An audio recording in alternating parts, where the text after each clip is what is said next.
contacts. Now, granted, there's a lot of ways to make the contacts, calling and texting and Facebook, but you're going to have to talk to somebody at some point. So when you do, however you do that, it's going to be important for you to let them know, what is it that you want? What is your goal? When you pick up the phone and you call somebody at 5 o'clock, they're not thinking about, oh, this party was really fun, and they're not in a party mode, they're in a survival mode, right? They've got a child attached to them, the food is burning on the stove top, right? So I think it's important to get to the point, okay? Don't hem holler around, get to the point. Make sure that you share with them what it is that you are trying to do with your business, how they can help you. People always want to help the people that they know, right? That's a natural instinct for most of us. And then tell them what are you going to do for them to keep it simple and easy and fun.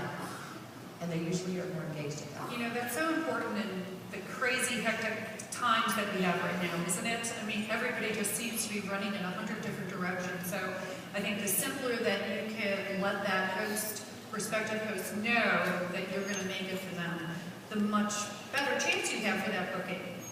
So we have our booking. So now it comes down to making it easy for the host. So I'd like to ask Annalie, how do you make it easy for your host? Well, I just want to make it so that whatever is going to be the easiest for them is the method that we do, like the inviting and everything. So basically I ask them right off the get-go, what's going to be easiest for you? What I used to do is I used to demand a guest list back with 40 names and addresses. And what I was finding was that a lot of my hosts were canceling their shows and doing a late cancellation and just procrastinating because that was not easy for them. That was not easy to gather up the names and addresses, especially for our younger generation who do not have names and addresses. So what I ask now is, what's the easiest way for you? Is it easiest for you to text? Is it easiest for you to email? Is Facebook easiest? And we'll just do a combo of the methods that's easiest for them, and then I set it all up for them. I will do the Facebook event for them. I will prepare the invitation and email it out so they can forward it on. Just making it simple has minimized my cancellations to almost nothing. Wow. I love it. So smart. So very smart. So, Jessica, would you like to add? Absolutely, and I completely agree with making it easy for your host and talk to them. Don't just assume that everybody mails their invitations these days. Some people don't even have stamps. They wouldn't even know where to get them, right? That would be me. So you have to communicate with them. It's okay to ask, what is the best way, or multiple ways. Sometimes you need to email and set up a Facebook event and use the great new app that we've all been using, the Red Stamping app. There's a lot of things you can do, and it's great, right? Let's talk a little bit about the Red Stamping. It seems like a lot of folks are familiar with it. Yes? Wow. They're all over it. I love it. It's really simple for anyone who has an Apple product. An Apple product. Okay.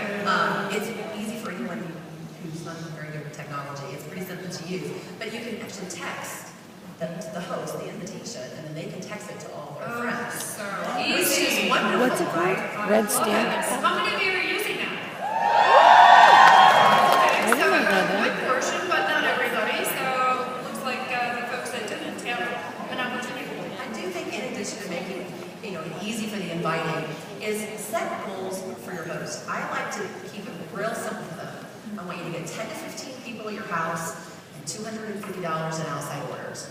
I tell them I will bring the food, you bring the friends, and everybody's going to have a great time. Keep it simple. Wow, love it. We've been talking to you a little bit about, that you get most of your bookings at the show. You get that calendar out right there, probably through the full service checkout. But what I really want to know, and I think that the audience wants to know, is how do you create that desire that you really walk away? Because really, the two of you, when we spoke to you in advance, really walk away with 2 to 3 bookings on an average. So how do you create that desire? I know this audience is going to want to know this. Well, I like to set the stage right from the very beginning, and I'll tell my guests, you're going to see a lot of products tonight. You're going to see so many products that you're going to be making a mental wish list that is far longer than your budget. And so the smart thing to do is just have you order for a show. We'll get you your whole shopping spree done at your show. And then you can pull in your host and have her share how easy it was. I find that when my host shares that testimonial of how simple, it's just absolutely effortless to do it, how we make it easy, people understand that it's not going to be hard to do this at all. And then if you have your past host share all the things that they got, that can be a very powerful testimonial too. So make sure you're getting your past host involved and sharing all the things that she was able to get from her show and how much fun she had. That's a really big piece of it as well. And again, in today's crazy times where people are so time-starved, especially for our new consultants and a lot of your team members, we really have to train them and coach them to make sure that they're not sitting there for 3 hours. You know, people kind of want you to come in, have some fun, and then, you know, eventually they'd like for you to leave. So, right, it's like not set up, you know, boot camp like Allison. It's not a slumber party. It's not a summer party. Even though I think both of you probably have enough fun at your shows that people would like to have that. As long as we're cooking for them, I'm sure they will. So, Dusk, can you add to that? Sure, you know, I think everything that Annalie says, 100%.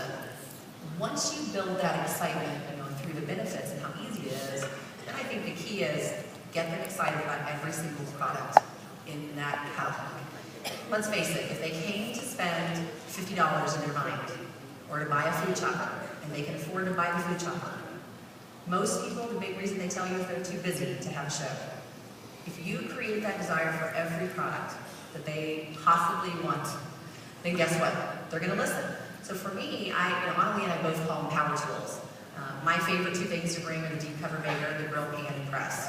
Yeah. Okay, now I just have to stop for just a second, because the day before I spoke to Dusk on the phone about this segment, she had just done, the night before, a $3,000 cooking show. $3,000 cooking show. Wow, yes. Woo! And she sold 9 grill pans and press. 9. I was just like amazing. So talk about desire. Like, wow. Well, I think for me, you know, when I first started this business, I did not cook. You know, I worked all the time. So, you know, when I say this at my shows, I think this is fine relatable to them. You know, when I used to tell my kids it was time for dinner, they would put their shoes on and go to the door. So when I started, most people get that. They think that's kind of funny. But the great thing is that I wanted to learn how to cook. Well, if you've got great tools and a few good recipes to get you started, and you know how to use those tools all day long. And I think that's why we both focus on the power tools, because they can be used for breakfast, lunch, dinner. You have to create the value for those products and to give them lots and lots and lots of recipe ideas. Visually take them into the kitchen so that they can see themselves and get inspired to get into the kitchen for their families. Yeah. Well, that was the one thing both of you really spoke to Tony and myself about, is the fact that you really don't do the desserts or the salsas, even though that those are easy. It's like you're really using those main entree, you know, get the dinner on the table, $2 per serving, you know, recipes, so that you're selling those high-priced items. So, Those are what inspire people to get into the kitchen. Yeah. Because they know that everybody has to have dinner for their family at some point. Yeah. So my philosophy is carry smart, right? Someone. Carry smart.